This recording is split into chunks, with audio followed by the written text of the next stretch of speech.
Então, continuando a nossa reflexão sobre a ternura de Deus, eu terminaria com o seguinte pensamento: somos chamados a derramar no mundo o amor recebido do Senhor, vivê-lo na igreja, na família e na sociedade.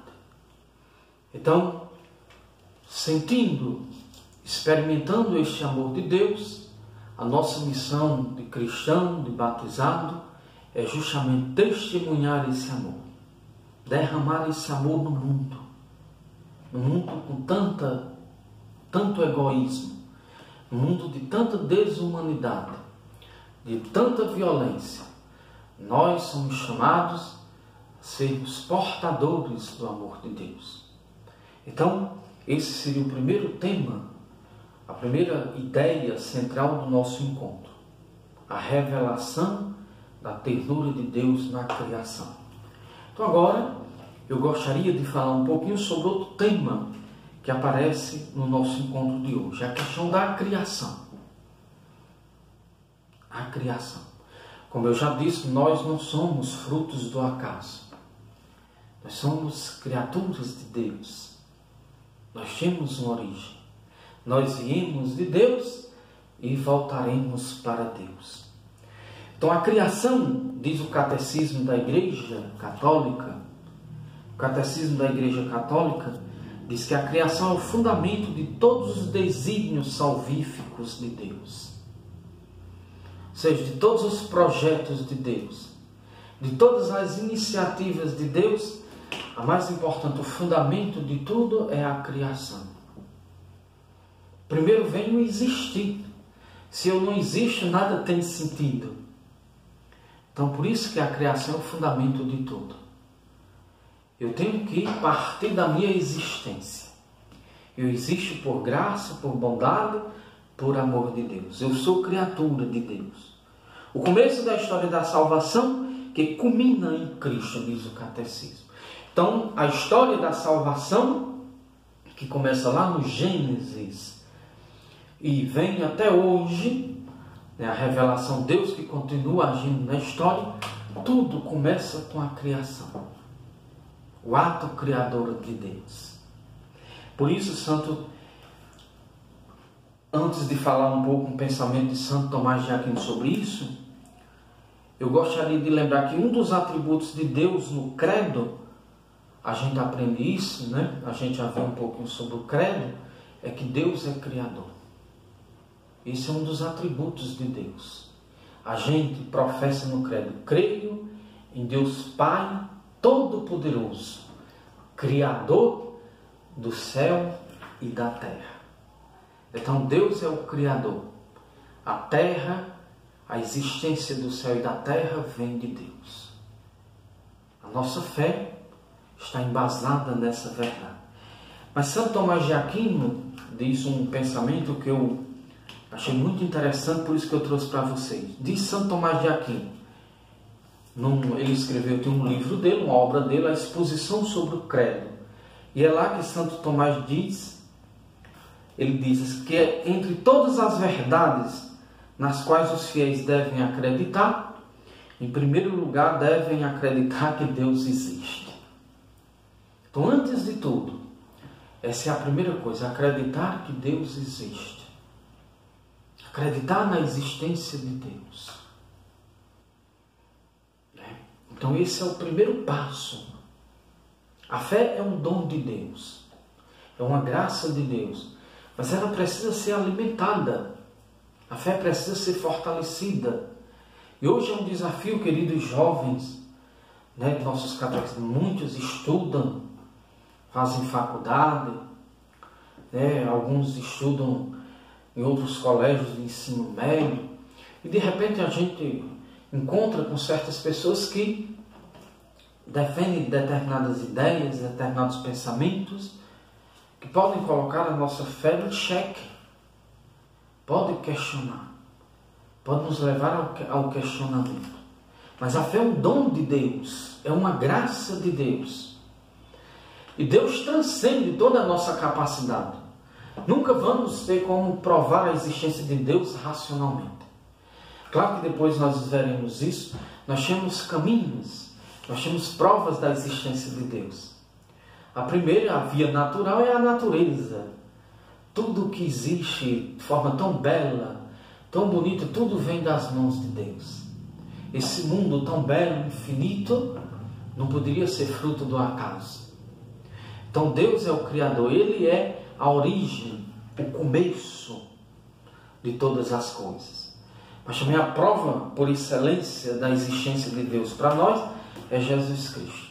Deus se revelou. Diz a carta aos Hebreus, primeiro capítulo 1, versículo 1. Depois de falar de tantas maneiras, de diversos modos, Deus nos falou nesses dias últimos por meio do Filho. Jesus é o rosto de Deus. Então Deus se manifestou a nós, se manifesta a nós na pessoa de seu Filho, Jesus Cristo. Então esse é o ponto de partida, acreditar que Deus existe. Nós nunca vamos provar racionalmente. É questão de fé. Claro que nós temos a via, a prova natural. Através da natureza. Tudo isso não pode vir senão de Deus. Acreditando que Deus existe, também acreditamos que Ele é o Criador de todas as coisas. Então, primeiro, Deus existe. Depois, Ele é o Criador. Isso é o que nos diz a nossa fé. O catecismo da nossa igreja. Nós professamos no credo, no símbolo dos apóstolos. Como eu já disse, creio em Deus Pai Todo-Poderoso, Criador do céu e da terra. Está vendo? E tem um outro credo, não é? O niceno-constantinopolitano, que ele é um credo mais elaborado, mais explicativo. E ele vai dizer assim: creio em um só Deus, Pai Todo-Poderoso, Criador do céu e da terra, de todas as coisas visíveis e invisíveis. Então Deus é o Criador de todas as coisas. Tudo que existe é criatura de Deus. E Deus criou tudo bom e criou tudo por amor. Nós ouvimos no texto sobre a criação, Gênesis 1, de 1 a 31, que tem um refrão que perpassa, que está presente em todo o texto. E Deus viu que era bom. O mal não vem das mãos de Deus. O mal não é criatura de Deus. O mal é fruto da liberdade do homem. Depois, quando formos falar do pecado, nós falaremos mais um pouquinho dessa temática. Então, o mistério da criação envolve, ao mesmo tempo, inseparavelmente, quem é nosso Deus, como é nosso mundo e quem é a pessoa humana. Então, refletindo sobre Deus enquanto Criador, refletindo sobre a criação, aparecem três realidades indissociáveis, que caminham juntas. Primeiro, Deus. Estudando a criação, nós descobrimos quem é Deus. Nós vimos, Ele é o Criador. Ele é um Deus de ternura, um Deus bondoso que nos ama. Nós já falamos nessa primeira parte do nosso vídeo. Também o mundo. O mundo é criatura de Deus. O mundo é dom de Deus. E a pessoa humana é fruto do amor de Deus. É criada por amor e para o amor. Então nós cristãos olhamos para a criação com um olhar cristocêntrico. Ou seja, tudo foi criado por Cristo, em Cristo e para Cristo. Vai dizer São Paulo lá em 1 Coríntios capítulo 8, versículo de 5 a 6.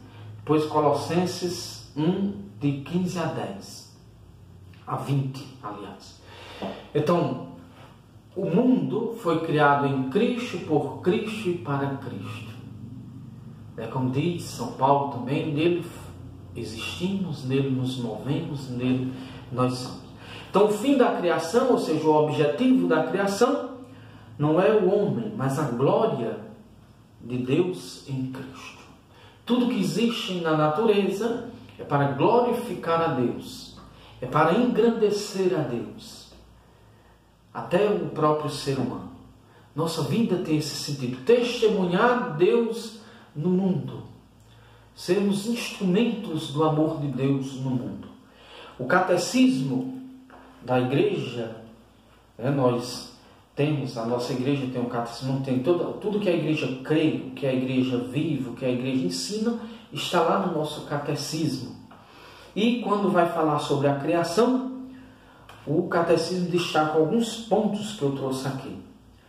E o primeiro é, o catecismo: Deus cria por sabedoria e por amor. Tá vendo? Então Deus cria com esses dois, primeiro por sabedoria e depois por amor. Por isso que o nosso tema é que na criação Deus revela a sua ternura, revela o seu carinho, o seu amor por cada um de nós. Não foi por acaso que Deus criou, mas nos criou por amor. Depois Deus cria do nada. Antes, Deus é o Criador. Ele cria justamente a partir do nada. Por isso que eu, às vezes, em alguns encontros, a gente falou sobre isso. Existe uma diferença entre fazer e criar. Fazer é você trazer alguma coisa à realidade a partir de outra já existente. Então Deus cria do nada. Não existia nenhuma matéria pré-existente. Deus é o Criador. Isso mostra o poder de Deus. Ele é Deus. Ele tudo pode. Ele é o Todo-Poderoso, como a gente reza no credo. Creio em Deus Pai Todo-Poderoso. Aliás, a gente aprende em teologia que os atributos de Deus coincidem com a essência de Deus. Então Deus não tem poder, Deus é poder. Está vendo?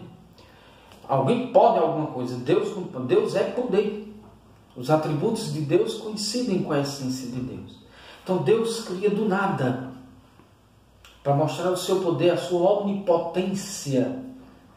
Deus transcende. Depois a gente vai falar nisso, na transcendência de Deus. Deus transcende as nossas capacidades. Por isso que é preciso fé. É preciso humildade para pensar, refletir, adentrar nos mistérios de Deus. Deus cria um mundo ordenado e bom.